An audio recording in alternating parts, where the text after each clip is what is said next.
하나님 말씀 신약 누가복음 11장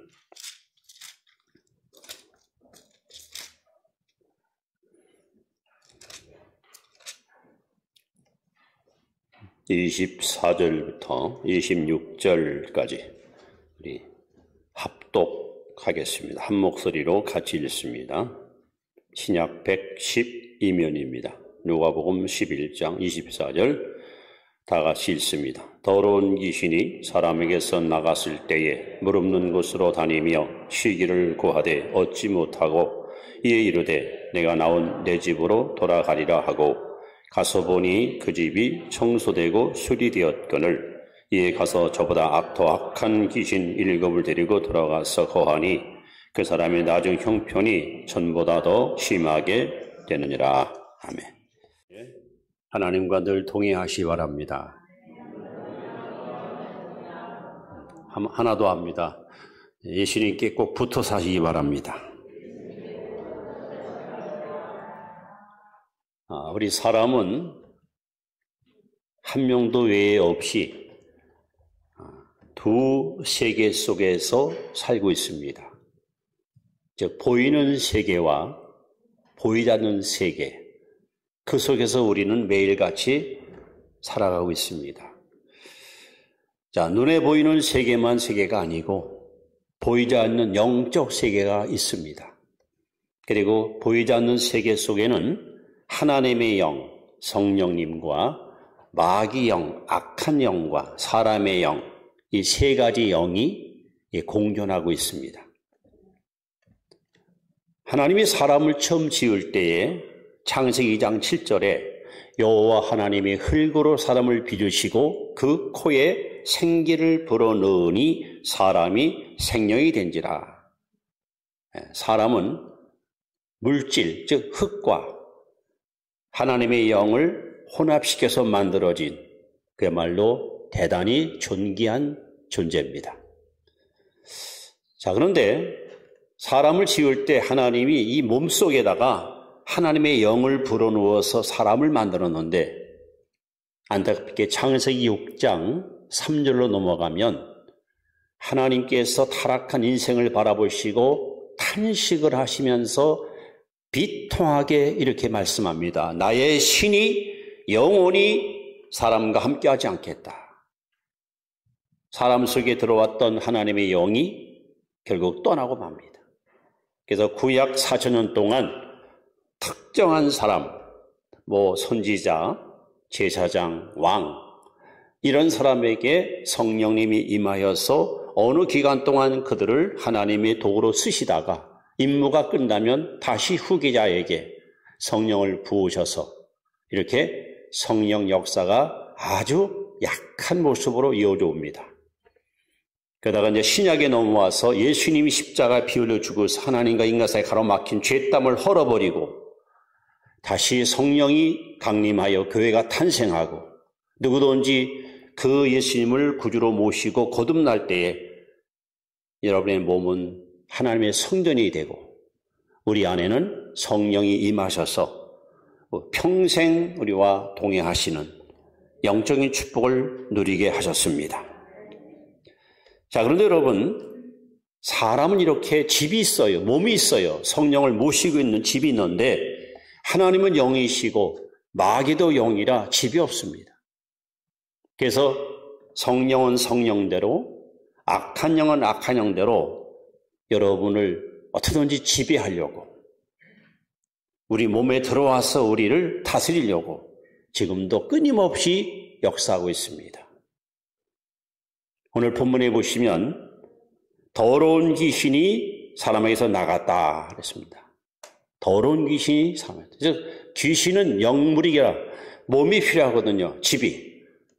그래서 사람에게 들어갔다가 어떤 이유인지 모르지만 나갔다 그랬습니다.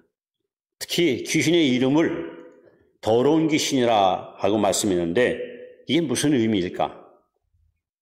예수님이 어느 날 제자들과 함께 어느 집에 초대해서 점심을 맛있게 먹고 있는데 바리새인과 서기관들이 제자들을 보고 비난을 하고 그들의 잘못을 꾸짖고 비판합니다. 여보시오, 당신의 제자들은 어찌해서 손도 씻지 않고 음식을 먹습니까? 우리는 그렇게 안 배웠습니다. 이것은 유전을 범하는 겁니다. 예수님께서 말씀합니다. 사람이 입으로 들어가는 것이 더러운 것이 아니라 입에서 나오는 것이 더러우니라. 입에서 나오는 것은 곧 사람을 더럽게 하는데 하면서 마가복음 7장에 보시면 이 더러움이라는 것에 대해서 이렇게 표현합니다. 속에서 곧 사람의 마음에서 나오는 것은 악한 생각, 곧 음란과 도둑질과 살인과 간음과 탐욕과 악독과 속임과 음탕과 질투와 비방과 교만과 우매함이니 이 모든 악한 것이 다 속에서 나와서 사람을 더럽게 하느니라. 예수님께서 사람의 마음이 얼마나 더러워 있고 얼마나 오염된가 하는 것을 지적합니다. 그러니까 이 속에 귀신이 들어와서 더러운 귀신이 소위 그 집을 짓고 그 속에 머물면서 이 사람의 운명을 지옥으로 끌고 가는 불행한 결과를 만드는 것입니다. 그래서 예수님께서 오늘 아주 유명한 비유를 말씀합니다. 더러운 귀신이 사람에게서 나갔습니다. 어디 쉴 곳이 없나, 머물 곳이 없나, 거처를 열심히 찾아다니다가 있을 곳을 찾지 못하자 다시 나갔던 제 집으로 돌아옵니다. 와봤더니 세상에 집이 깨끗하게 소재되고 수리가 된 거야. 이 더러운 귀신이 밖에 나가서 악한 귀신이 7을 데리고 들어옵니다. 여러분, 빈집은 정말로 위험합니다. 빈집은 8배나 위험합니다. 우리가 비어있으면 이 속에 여러분 주인이 없고 이 속에 하나님 나라가 임하지 않으면 내게서 나갔던 더러운 귀신이 악한 귀신 7을 데리고 들어와서 우리를 더 불행하게, 우리를 더 고통스럽게 미혹할 수 있다는 겁니다. 그래서 여러분, 빈집은 정말 위험합니다. 자, 그렇다면 빈집이라고 주님 말씀했는데 빈집은 어떤 것이 과연 빈집일까? 여기서 말하는 집은 우리의 몸, 우리의 마음을 상징하거든요. 자, 빈집이란 첫째로 회개는 했으나 주님을 영접하지 않은 마음, 이것이 바로 빈집입니다. 회개는 했어요. 죄를 하나님께 토해내고 잘못을 고백했어. 그런데 주인 되시는 예수님을 마음에 모시지 않은 마음, 이것이 빈집입니다.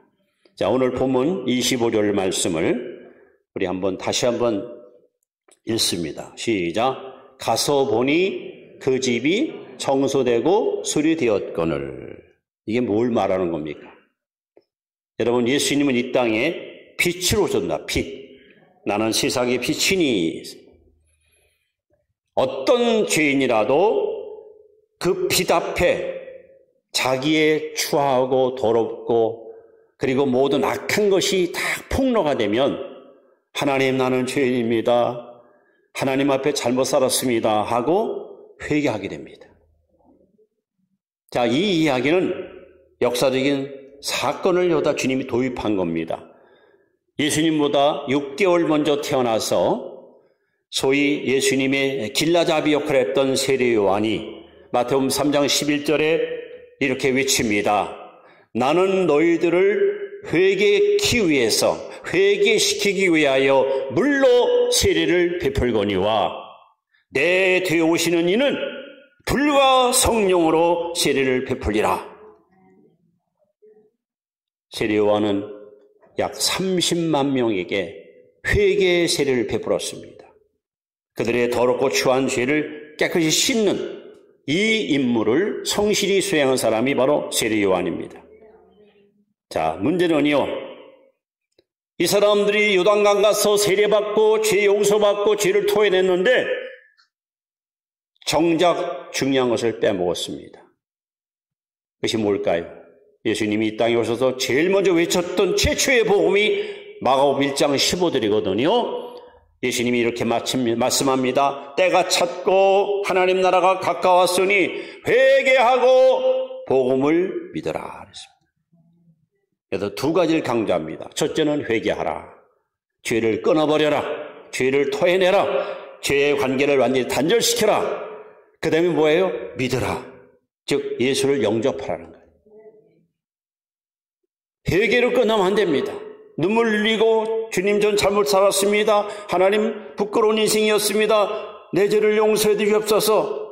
이걸 끝났으면 거기서 여러분 다시 그 회개한 마음 속에 즉 청소되고 수리한 마음 속에 예수님을 구세주로 영접해야 됩니다. 그래서 예수님께서 요한복음 1장 12절에 영접하는 자 곧 그 이름을 믿는 자에게는 하나님의 자녀가 되는 권세를 주었으니 하고 말씀했습니다.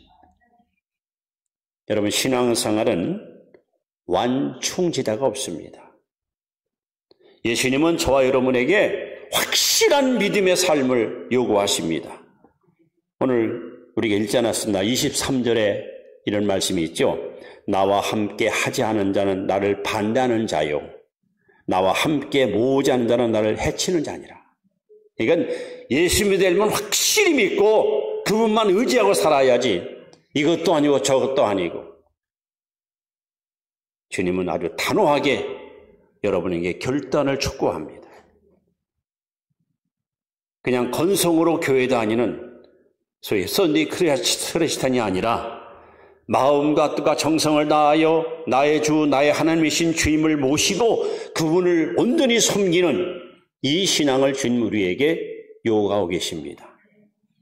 여러분 유대인들은 세례요한을 통해서 그들의 죄를 다 토해내고 수많은 정치인들 심지어 그 당시 종교 지도자들 심지어 세리 창기까지 와서 요단가서 세례받고 죄 사함을 받았습니다. 여기서 끝난 거야.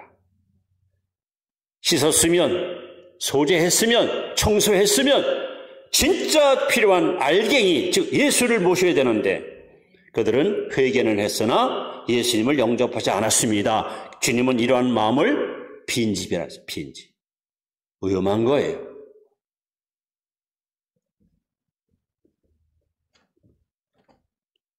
예수님께서 마태복음 22장 32절에 이렇게 말씀합니다. 하나님은 죽은 자의 하나님이 아니요 산 자의 하나님이라. 하나님은 모든 자의 하나님이 아니에요. 하나님이 내 하나님 되려면 내가 살아야 돼요. 내가 산다는 것이 뭘 말합니까? 요한일서 5장 12절에 아들이 있는 자에게는 생명이 있고 하나님의 아들이 없는 자에게는 생명이 없느니라. 여러분 속에 예수가 있으면 여러분은 산 자고 내 속에 예수 없으면 여러분 영적으로 죽은 자예요. 하나님은 이 안에 주인 되신 주님을 모신 사람이 하나님이지 내 안에 예수 없는 사람의 하나님이 절대 아니라는 겁니다. 그래서 빈집은 위험한 거예요. 매우 위험합니다. 여러분 묻습니다. 여러분의 몸, 여러분 성전 안에 지금 주님이 와 계십니까? 내 안에 주님이 없다면 빈집이라면 언제든지 더러운 귀신이 들어올 수 있고 여러분과 저를 무너뜨릴 수 있습니다. 그래서 빈집은 매우 위험합니다. 자, 두 번째로 빈집이란 과연 어떤 집일까 하는 겁니다. 두 번째, 예수님을 주인으로 모셨어요. 내 안에 주님이 계셔요. 문제는 뭐냐? 예수님이 주인 노릇을 못하는 거야. 이것이 두 번째 빈집의 위험한 모습입니다. 분명히 회개하고 주님을 영접했는데 예수님이 주인 노릇을 못해. 자, 이 영적인 갈등을 갈라디아서 5장 17절에 바울은 이렇게 표현합니다. 함께 읽습니다. 시작. 육체의 소욕은 성령을 거스리고 성령은 육체를 거스리나니 이 둘이 서로 대적함으로 너희가 원하는 것을 하지 못하게 하려 함이니라. 구원은 은혜로 믿음으로 받지만 하나님이 원하는 삶을 살려면 반드시 여러분 헌신해야 됩니다. 헌신. 그리고 내가 정상적인 신자라면 성경에 이렇게 표현합니다. 베드로전서 2장 24절에 친히 나무에 달리사 그 몸으로 우리 죄를 담당하셨으니 이는 우리로, 즉 십자가 예수가 필려 죽인 이유는 우리로 죄에 대하여 죽고 의에 대하여 살게 하려 하심이라. 여러분, 우리는 죄에 대하여 죽은 자로 살아야 돼요. 대신 의에 대하여 산 자로 살아야 돼요. 또 갈라디아 5장 24절에 그리스도 예수의 사람은 그 육체와 함께 정과 욕심을 십자가에 못 박았느니라. 누가 예수 믿는 사람일까요? 누가 진짜 신자일까요? 정욕과 욕심을 십자가에 못 박은 사람, 이게 진짜 신자입니다. 즉 내 안에 나는 죽고 내 안에 예수가 살아있는 사람. 바울은 갈라디아 2장 20절에 더 정확하게 이렇게 표현합니다. 내가 그리스도와 함께 십자가에 못 박혔나니 그런즉 이제 내가 사는 것이 아니요, 따라합시다. 오직 내 안에, 다시 한번 오직 내 안에 예수께서 사는 것이라. 이게 건강하고 튼튼한 신앙의 모습이에요. 그런데 주님을 모셨는데 대부분의 성도들이 예수님을 무기력한, 무능한 예수님으로 전락시켜 놓고 여전히 자기가 왕 노릇하고 여전히 자기가 주인 노릇하고 여전히 자기가 모든 삶의 주도권을 장악하려고 하는, 이게 바로 문제입니다. 그래서 저는 여러분에게 이 비유를 종종 잘 인용하거든요. 인디언 부모들이 자녀들을 교육시킬 때 그 교육 이야기입니다. 아이들이 이제 말을 배우고 이치를 깨달을 때가 되면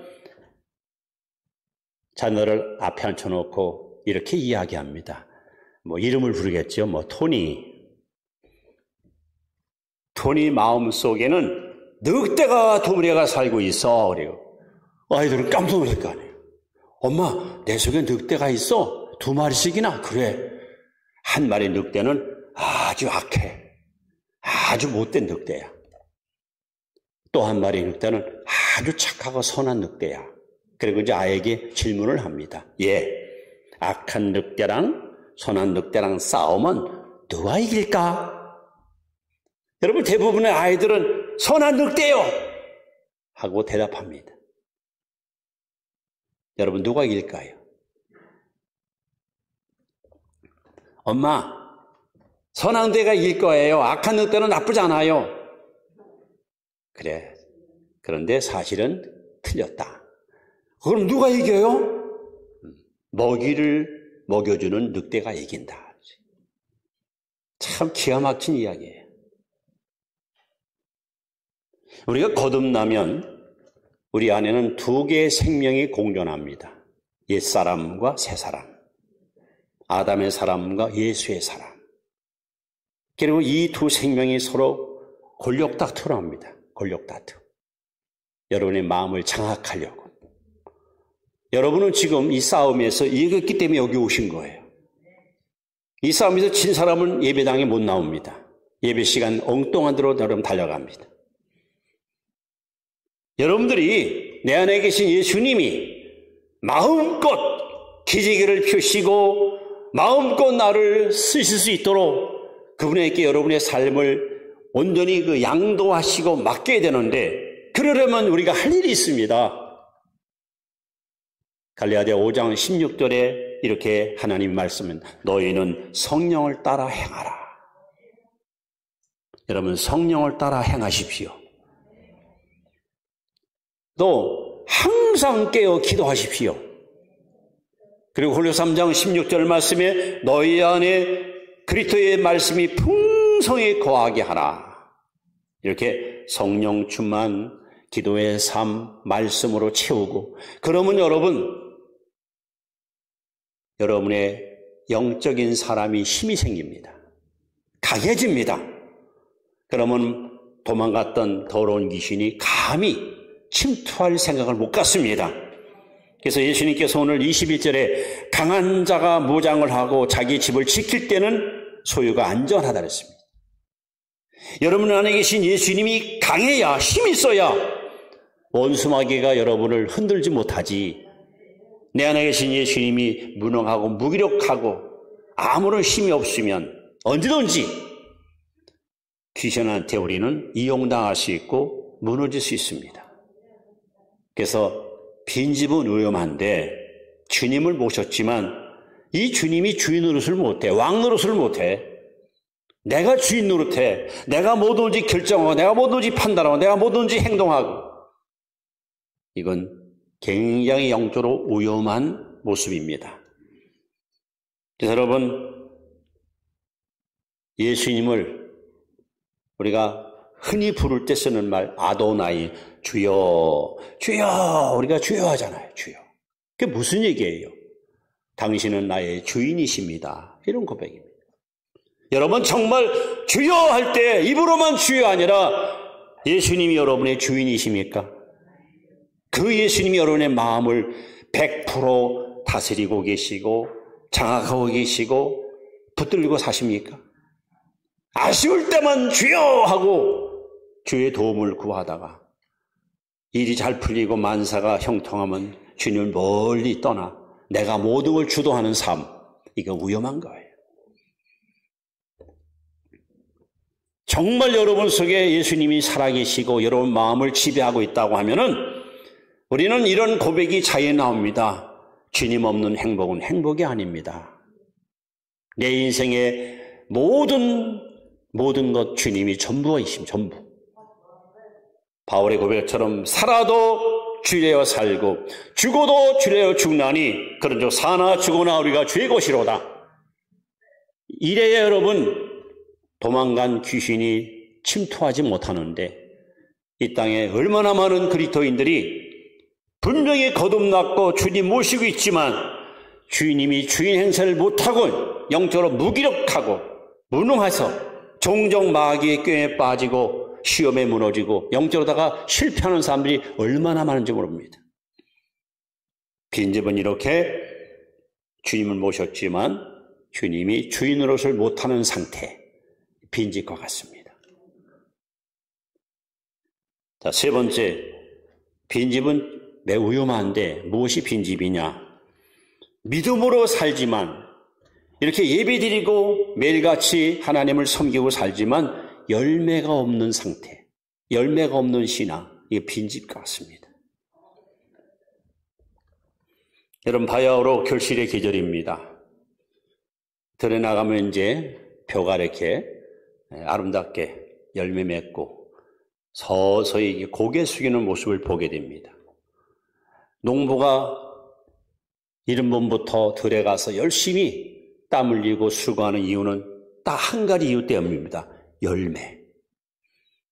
그래서 예수님께서 마태복음 3장 10절에 위험한 집의 모습을 이렇게 경고합니다. 자, 한번 같이 3장 10절 말씀을 봅니다. 시작. 이미 도끼가 나무 뿌리에 놓였으니 좋은 열매 맺지 않은 나무마다 찍혀 불에 던지자. 여러분, 예수님이 우리를 선택한 이유가 있습니다. 요한복음 15장 16절에 너희가 나를 택한 것이 아니요 내가 너를 택하여 세웠나니 이는 너희로 가서 과실을 맺게 하고 열매 맺으라고 우리를 택한 거예요. 오늘 예수님이 제자들과 함께 예루살렘으로 입성하시다가 시장하셨어요. 몹시 배가 고팠습니다. 마침 길 여기에 무화과나무 큰 나무가 있는 걸 발견합니다. 그래서 예수님이 제자들과 함께 열매가 있나? 열매 좀 한번 따먹을까? 했더니 열매가 하나도 없어요. 예수님께서 즉시로 그 나무를 저주합니다. 이튿날 같은 장소를 지나다 보니까 나무가 뿌리채 말라 죽었습니다. 이것은 당시 이스라엘 백성들의 영적인 모습을 주님이 여러분 경고한 겁니다. 예수님 마태복음 7장 20절에 따라합시다. 그의 열매로 그들을 알리라. 나 구원받았습니다. 나 은혜 받았습니다. 나 성령 받았습니다. 그래? 열매 보여줘. 열매를 보여주면 돼, 열매. 저게 무슨 나무인지 분별이 안 돼. 열매 보면 알아요. 감나무인지 배나무인지 사과나무인지. 여러분이 정말 내 마음에 주님 모시고 주님과 함께 동행하는 삶을 산다면 반드시 여러분의 삶 속에, 여러분의 인격 속에, 여러분의 성품 속에 사랑, 희락, 화평, 오래 참음, 자비, 양성, 충성, 온유, 절제, 성령 열매가 맺어야 됩니다. 예수님이 뭐라 그랬어요? 열매 맺지 않으면 도끼로 찍어버린다 그랬습니다. 얼마나 두렵고 떨리는 말씀입니까? 그래서 여러분, 성도들의 마음은 구약 아가서 4장 12절에 잠건동산. 여러분 서울 종로 3가에 가시면 그 고궁이 3개가 있습니다. 비원이 있고 종묘가 있고 창덕궁이 있고. 그 비원이 뭐 하는 곳입니까? 임금님이 머무는 곳이에요. 다른 고궁하고는 달라요. 오직 이 비원은 왕을 위해서만 문을 열어요. 왕이 들어오면 문을 닫아버려요. 예부인들은 아무도 출입 못합니다. 왕을 위해서만 문을 열고 문을 닫습니다. 여러분의 마음이 그래야 돼요. 여러분 마음속에 잡상인들이 들락날거리면 안 돼요. 오직 왕이신 예수님만 여러분 마음에 모시고 오직 예수님만 여러분 안에 임재하도록. 그래야 여러분, 예수님께서 말씀하잖아요. 왜 우리가 열매 없는가 하는 것에 대해서 요한복음 15장 4절에 가지가 나무에 붙어 있지 않으면 열매를 맺을 수 없다 그랬어요. 예수님은 포도나무고 우리는 가지입니다. 가지인 우리가 할 일은 딱 하나밖에 없어요. 포도나무인 예수님께 붙어만 있으면 돼요. 여러분 스스로 열매 맺으려고 애쓸 거 없어, 힘쓸 거 없어요. 그냥 붙어만 있으면 자연히 수액을 공급받고 진액을 공급받아서 많은 열매를 맺을 수 있습니다. 그래서 여러분의 마음이 귀신이 함부로 들어왔다 나가는 그러한 더럽고 혼탁스럽고 부패한 마음이 아니라 정말 하나님이 기대하는 성품의 열매를 주렁주렁 맺어가는 보태는 선생님에게 원하신다면 여러분 예수님께 꼭 붙어 사시기 바랍니다. 여러분 빈집은 정말 위험합니다. 여러분 주변 우리 동네 보면은 그 빈집이 여러 개 눈에 보입니다. 그냥 방치해버리니까 아주 흉가가 됐어요. 지나갈 때마다 아주 으스스하고요. 이제 막 무슨 귀신 소울 같은 그런 느낌을 받습니다. 근데 기가 막힌 것은요, 오늘 본문에 보시면 더러운 귀신이 나갔다가, 아까 얘기했잖아요. 누구든지 예수님을 믿겠다고 이렇게 인정하면 빛이 들어오면 이놈이 못 견디거든요, 빛 앞에. 쫓겨나가는 거예요. 문제는요, 나갔다가 여기 뭐라 써 있냐면 이렇게 써 있습니다. 내가 나온 내 집으로 돌아가리라. 귀신은요, 우리가 천국 가는 그날까지 이 주도권을 뺏기지 않으려고 저건 내 집이야. 내가 본래 저 집에 살았거든? 저건 내 집이야. 끝까지 여러분 우리 몸을 자기 소유 삼으려고 아주 집요하게 물고 늘어지는 놈이 바로 이 귀신들입니다. 아주 당당하게 이르되 내가 나온 내 집으로 돌아가리라. 그래서 오랜만에 옛집으로 와봤더니 이게 웬일입니까? 집도 수리됐고 그야말로 리모델링 했어요. 깨끗이 청소됐어요.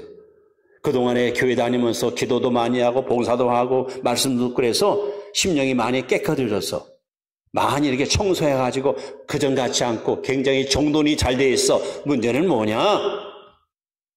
비어있다는 거야. 비어있다는 거예요. 그러니까 악한 귀신 7을 데려 들어오는 거예요. 여러분 믿다가 타락한 사람들 보셨습니까?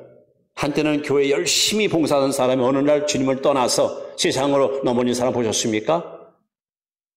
성경대로 얘기하자면 그 사람 속에 지금 귀신 8마리가 들어있습니다.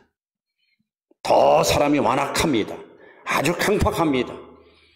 안 믿는 사람보다 더 교회를 비판하고 목회자를 갖다 비난하고 기독교를 갖다가 개독교라고 막 비웃습니다. 보십시오. 타락한 영혼의 이 비참한 모습. 지금도 끊임없이 여러분 속에서 쫓겨나간 귀신들은 내 집 다시 찾아와야지, 내 집 들어와야지. 여러분이 조금만 방심하고 깨어있지 않고 말씀으로 무장하지 않고 성령으로 충만하지 않으면 언제든지 비어만 있으면, 틈만 있으면 더러운 귀신은 여러분 속에 침투하려고 호시탐탐 기회를 엿보고 있습니다. 그래서 우리는 이렇게 결론을 맺으려고 합니다. 고린도후서 13장 5절 말씀을 잘 기억하시고 말씀을 마무리하겠습니다. 같이 한번 보겠습니다. 시작. 너희는 믿음 안에 있는가? 너희 자신을 시험하고 너희 자신을 확증하라. 예수 그리스도께서 너희 안에 계신 줄을 너희가 스스로 알지 못하느냐? 그렇지 않으면 너희는 버림받은 자니라. 이 한마디로 말하면 여러분에게 주님이 말씀하는가? 너희 안에 예수 있느냐? 묻는 거예요. 너희 안에 예수 있느냐? 만약에 너희 안에 예수 없다면 너희는 버리운 자라는 거야. 버리운 자. 여러분 매일같이 영적 상태를 점검해야 돼요. 내 안에 지금 예수가 계신가? 그분이 내 마음속에서 주인 노릇 하시는가? 그분이 내 마음을 지배하고 계시는가? 그분이 내 마음을 갖다 다스리시는가? 이거 점검해야 돼요.